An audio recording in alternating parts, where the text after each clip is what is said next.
Within 2 weeks of Hillary Clinton finding out about this, bombs started dropping on Libya.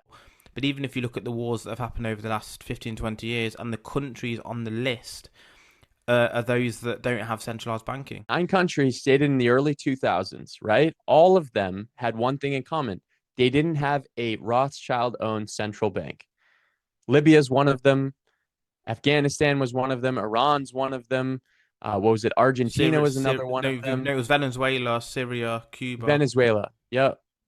Venezuela was And recent, wasn't it? So yeah, look at all the wars that have happened in the last 20 years or 26 years. Look at the countries that were targeted. And it's pretty obvious. It's so obvious, actually. If you look into Gaddafi at all, what he was doing, it makes it so.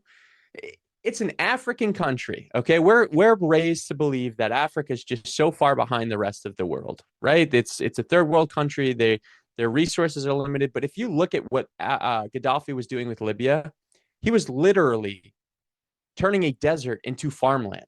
He was creating, I think it was the eighth world wonder, where he was creating a river that would turn the Sahara green, essentially.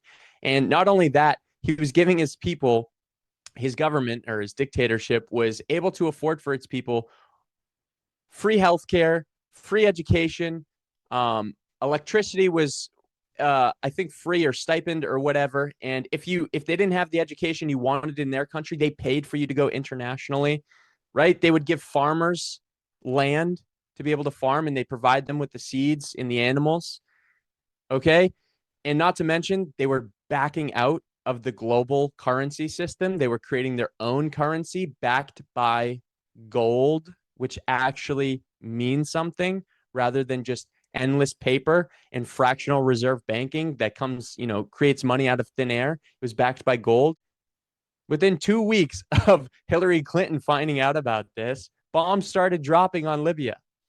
And yes, Gaddafi probably had his flaws for sure. Definitely. Was he a perfect man? By no means. But you just have to look at what he was able to do with his country with limited resources. Look what he was able to do. He was able to create an incredible system, and he did it with limited resources. And that's why the United States went in there, bombed them, because if anybody in the United States realized what an African country was able to do, they would demand so much more from their government. But before people could really find out about it, before Libya could really take off, they bombed it. And now look at it. They sell humans on the open market in Libya now.